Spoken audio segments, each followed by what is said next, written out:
This evening I received a telephone call.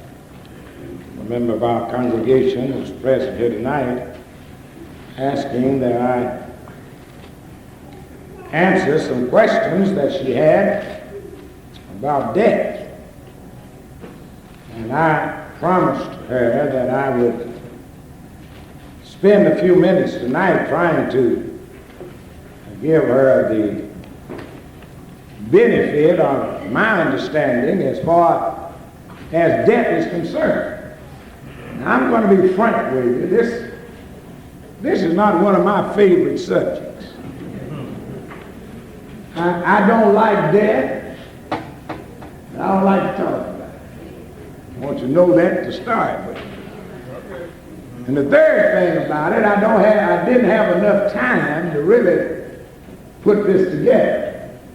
But I do sympathize with my queries, and I want my queries to know that I'll do the very best I can in answering the question you wanted answered. And I said to myself, if I'm going to talk about it for about 10 minutes, maybe 15, maybe I should try to find a subject. And the best subject I could come up with was flowers, tombstones, and epitaphs. Flowers, tombstones, and epitaphs. Flowers we see in most funerals. Tombstones we see at the cemetery. And the epitaph is written sometimes upon the tombstone. As I said, this is not a favorite subject, but it is a reality. Death is a reality. Death is a part of life. And regardless of how long we might live, death is going to take us away one of these days. Now, the Christians' approach to death and the sinner's approach to death are two different approaches altogether. Death comes to the saint as well as the sinner, but there is a difference. There's a difference in a sinner dying and in a Christian dying. There's not only a difference where the individual is concerned, but even where the family is concerned, there's a difference. Now, it's hard for a Christian family to give up a Christian loved one. But it's not half as hard as it is to give up a loved one that's not a Christian. Now, that's what's hard. And you see, death doesn't transform a person from a sinner into a saint just because he died. Now, I don't care what a preacher might get up and say over a sinner. If he died a sinner, you can't talk him out of being a sinner. Now that's all there is to it.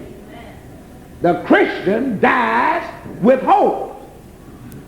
There is hope for the child of God. And so the family of a Christian doesn't sorrow like the family of a non-Christian, because you have something to look for beyond the grave. I know this is a sensitive subject, and I'm trying to be mindful of my queries, whose inquiry is very sincere. But death is just a part of this life, and you do not question God about death. It is appointed unto man once to die. You don't question God about death. You do not have the right to question God about death. God never intended for death to come into the world. God didn't mean for man to die. God made man and put him in the Garden of Eden, and God meant for man to live there. It was Satan and sin that brought death into the world. Now, if you want to be mad at somebody, then be mad at the devil. Not God. God didn't bring death into the world. The devil brought it. Now, if you want to get mad at somebody, you get mad at that low-down honorary rascal. He's the one that brought it in. God's plan was for man to live, and to live on and on eternally. God did not intend for man to die. And God gave him a warning that if you don't eat of that fruit, you will not die. But if you ever eat of it, you're going to die. Now, a little girl one day was asked by her Sunday school teacher, what is a cemetery? And the little girl answered by saying, that's where the dead folk live.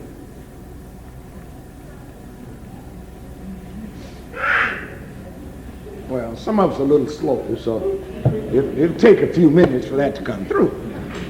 I'm going to give you time. She said, that's where the dead folk live. Well, now, that wasn't an accurate description of a cemetery. A cemetery is not where dead folk live. Dead folk live, but not in a cemetery. Now, in Honolulu, I happened to see one or two Buddhists walking up and down the street one day. And the Buddhist religion suggests that at death, the Buddhists will take food and they'll put the food on the coffin. So there was an American over there that asked him, said, man, why do you put food on that coffin? Don't you know that dead person can't eat that food? And he looked him straight in the eye and he said, why do you put flowers on caskets? They can't smell those flowers either. That reminds me of something else I heard. Brother Keeble, I think, used to tell this about the lady that carried the turnip greens every day to the sick man. Every day a bowl of turnip greens, a bowl of pot liquor. The man finally died, and the folk were just coming in, putting flowers all over everything, and this woman walked in with that bowl of pot liquor and turnip greens, put it right on the coffin. Somebody said, what in the world are you doing? She said, if he can smell your flowers, he can eat my greens. There's a lesson in there somewhere. I ain't sure I know where it is, but it's in there somewhere. Well, death is the separation of body and spirit. Death is a separation of body and spirit. Now the spirit goes back to the God that gives it, and the body goes to the grave. But what you see deposited in the ground is not the man. That's not the person. That's just the house that the person lived in. That's all that is. Now it's hard to watch that being done, but it'll help you in the time of death to remember that that's only a shell. The person has moved out of that house. And that's the part that came from the dust. And that part is going back to the dust from whence it came. And that's what happens at death. The body goes back to the dust. There is a separation of body and spirit, and that's what brings death about. On Memorial Day, most of us who've lost loved ones find ourselves walking through the cemetery. Flowers, tombstones, and epitaphs. And out in that cemetery somewhere, there is a very hallowed bit of ground. There's a peculiar spot in the earth.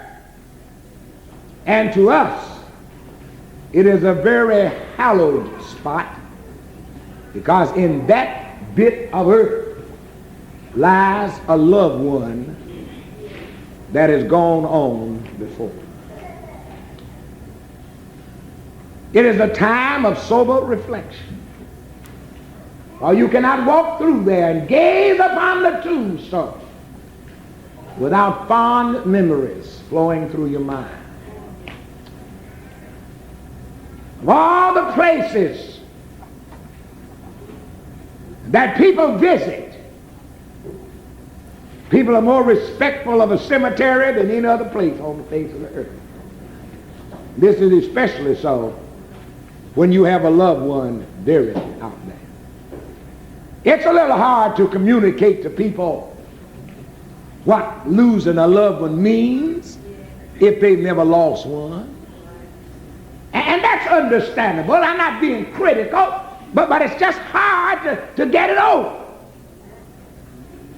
Job one day said about death, naked came I out of my mother's womb, and I'll return there. The Hebrew letter mentions to us how that death ends earthly life. And Solomon makes a statement that I'm not sure I understand. He said, there's a time to be born, and there's a time to die. Now when somebody asks you a question, when is the time to die? Now that's too hard a question for me. I don't know. All I can say to that question is, when God gets ready, you're going to die. Now that may not be a satisfactory answer, but I cannot explain what Solomon meant when he said there is a time to die, other than the fact that Solomon is saying in the life of every one of us, there is a limit, there is a line, there is a time when this life is going to end. Solomon said there's a time for everything under the face of the heaven. Death brings with it a certain chill and a certain alarm to us. When someone calls us up and say, I'm sorry to say that so-and-so just died, that there's a chill that runs through our hearts. Just as normal as that's the only normal reaction. You just want to say, I can't believe it. But you know it's so. We can't get ready for it. You know, I've tried to say to people that had sick loved ones, try to prepare yourself. And I know they do try. But when that thing actually hits you, it's going to hit you. And it can spin you around and around. Now you're gonna land up on your feet, but it's one of the most tremendous shocks that you'll ever have in your life. As I look at death, the first time I remember anybody dying was my first cousin in Nashville. Marguerite was about 8 years old, and I wasn't much older, or perhaps younger. And I could not understand why my kinfolk were crying. The cry started at my house with my mother and my older sister. And when I asked what was the matter, they said, Margaret is dead. And that didn't faze me one bit. I was simply too young to conceive of what they were talking about. And then mother said, come on, we're going up there. Well, when I got up there, Margaret wasn't there. They had already taken her to the funeral. But her mother, father, sister, all of them were crying. And I became upset because they were crying, and I did not understand what they was crying about. And when I asked my mother, where is Margaret? She said, she's down in K Gardens. And it just didn't get through to me that they were saying she was dead. Later on, when we were permitted to look upon her, I was the most shocked person in the world. Because I didn't understand what death was all about. Now, the first time I saw death was on a Sunday evening at a lady's house on Jefferson Street. Next lady would bring the kids down for a little repast once in a while, and that was the Sunday. And somebody ran to the door and said, there's a fight going on outside. And we dropped our cookies and milk or whatever that was. And just as I got to the door, I saw a man take a gun and shoot another man in his head. And he died right there. That was the first time I'd ever seen anybody die. I finally heard heard of somebody that died, but now I see somebody dying. And the man fell to the ground. Now, I decided right there that I never carry a gun. Because when you don't carry a gun, you can't shoot anybody. Mm-hmm. Yeah, you can't shoot anybody. I grew up in a home and my daddy never owned a gun. And he said if I had a gun, one of you boys might get a hold to it and kill yourself. Now, I'm not going to argue now that this is a different age now and all that. I know all that stuff you want to lay on me, but I ain't going into that. I just think when a man starts packing a gun, sooner or later he's going to shoot somebody. Amen. That's right. That's the way I feel about it. Amen. If you don't have a gun, you'll get on out of the way, run if you have to, say pretty please, but man, you packing a rod, you'll have to decide how bad you are. Well, now that has nothing to do with what I'm talking about. That didn't cost you a thing. I just pitched that in there. And I saw that man fall in the street dead, first time in my life. Now, as I look at death in closing, death is something that cannot be avoided. Now, that's number one. I don't care who you are, how rich you are, whether you are blue, black, yellow, green, or whatnot, you cannot avoid death. Now, friends, we're all going to die. Now, that's settled. God has declared that. From dust thou came, and to dust you're going back. Now, let's get it in our heads. We're going to die. That's young folk, middle-aged folk, and old folk. Up until Margaret died, I thought only old folk died. I didn't know 8-year-old children died. And you know, I think parents that we need to, as parents, we need to sit down and talk to our children about death. And to the best of their ability to understand, try to tell them something about it. So when it happens in the family, at least they'll have an idea as to what's going on. I said, well, no, I won't do that. That might upset them. But that's not going to upset them as badly as waiting for it to happen and then trying to explain. So talk to them about death. Death is something that we can avoid. And as we on Memorial Day walk through the cemetery, we gaze upon the flowers, we look at the tombstones, and we read the epitaphs. Sooner or later, we're all going to walk among the tombstones. Sooner or later, we are all going to gaze upon the tombstones, because that is a part of life. As we look at death, death is an intruder. Nobody hardly invites death into their home. Now, you know what an intruder is. That's somebody that comes in uninvited and unwelcome too. You're intruding then. Can you remember as a young person intruding at a party somebody was having and didn't invite you? You know, you called it crashing the gate, Brother B. Well, you were intruder. You weren't invited, you weren't wanted. Death is an intruder. We don't invite death into our home. It comes uninvited. But the trouble is you can't stop it. You just can't stop it. It's coming. Though uninvited, it's coming. Now, I've heard a few people say, I want to die. I want God to come on and get me. I don't question that. I'm not going to argue that point. But the general rule is that we don't invite death. Some people are suffering so until they just feel I'd rather God take me out of it and get it over with. I've actually heard people say that. And And I'm not critical of it. But death to most of us will come without being invited. And if I keep the mind I've got now, if I have to invite it, it'll never come in my house. But the trouble with death is it comes whether you invite it or not. And there's no way in the world to stop it. It's an intruder.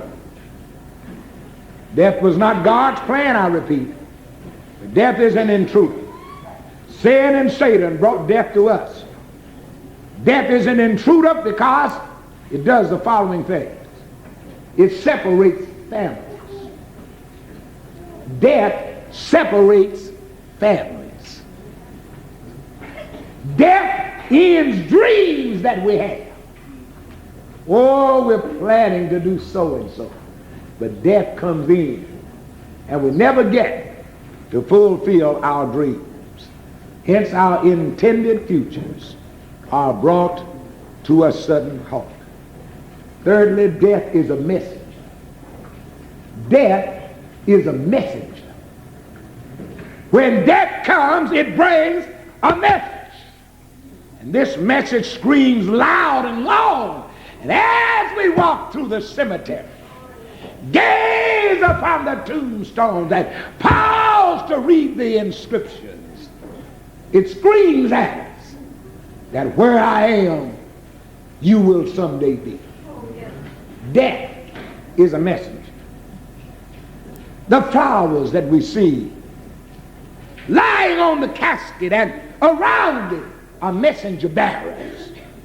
And as I look at the beautiful flowers in all of its illustrious glory, and I see them carried out to a cemetery and left there, and I drive by that same cemetery 2 days later, and those flowers are withered and gone.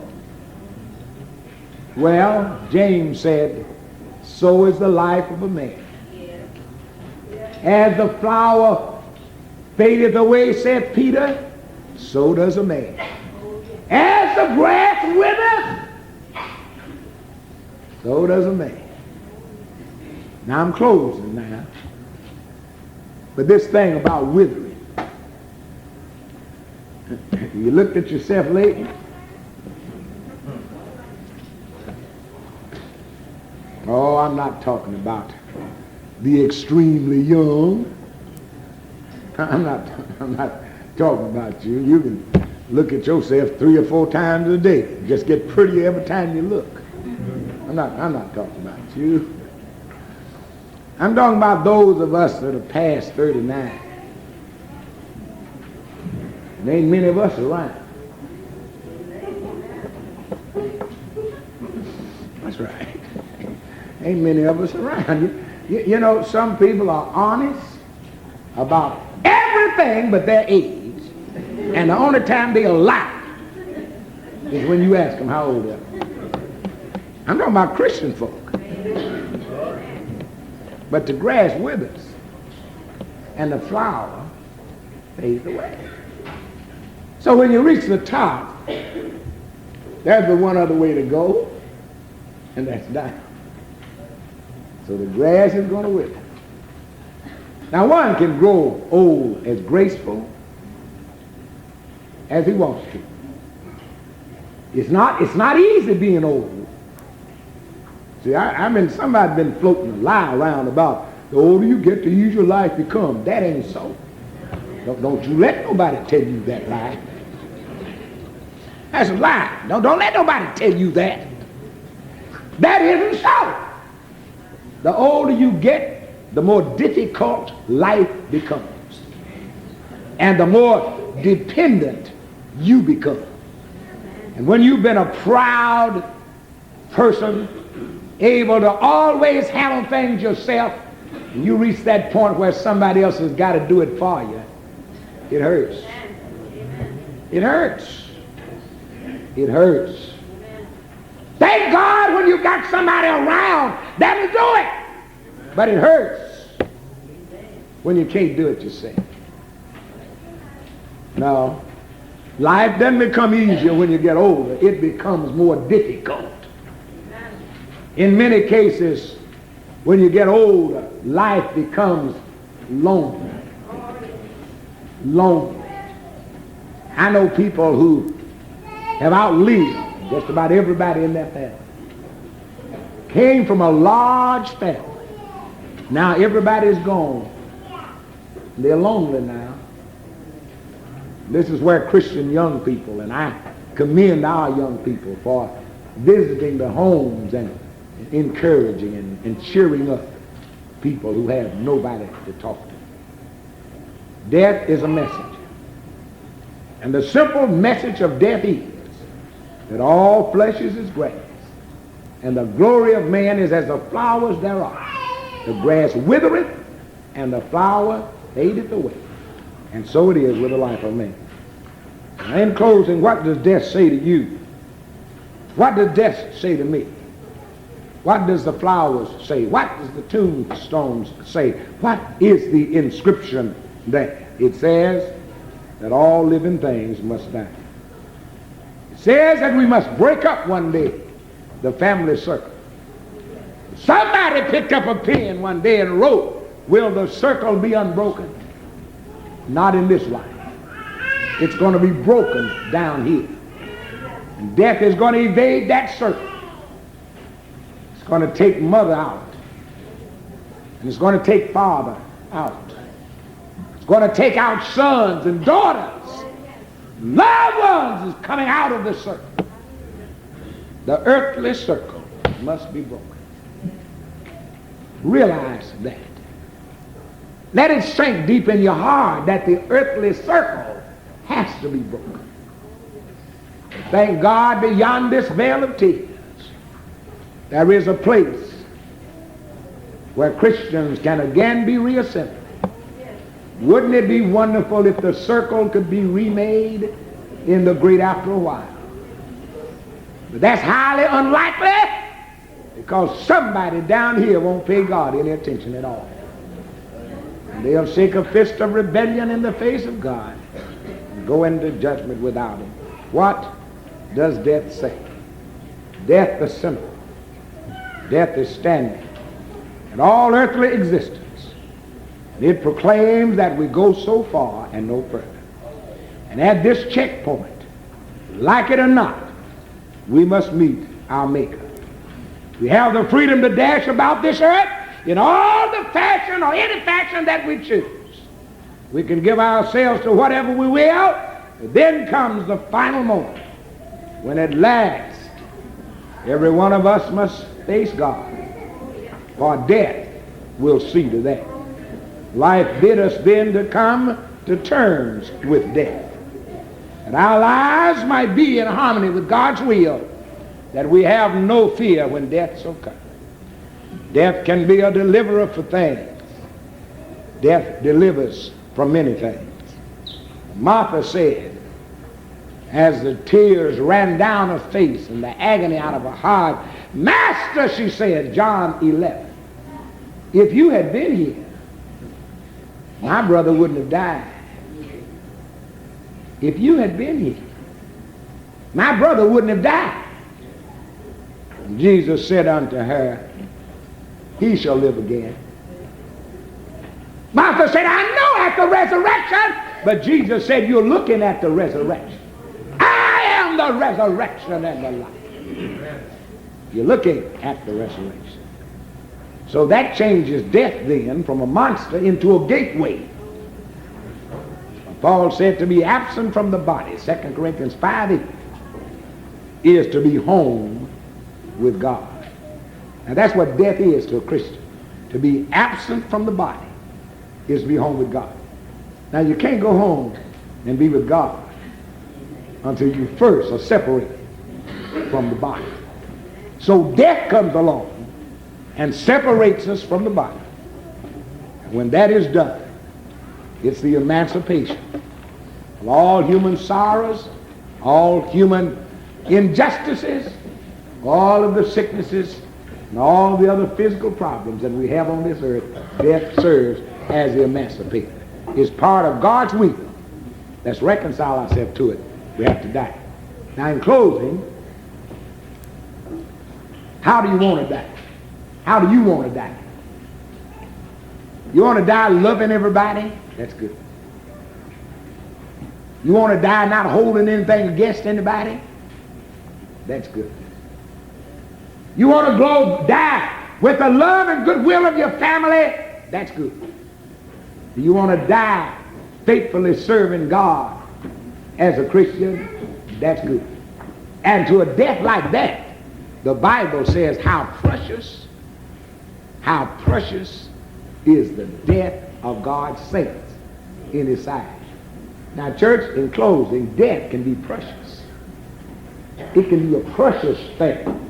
Oh, we may not see it from the human standpoint, but God looks down and he says, there's a precious soul of mine who have worn out these earthly tabernacles.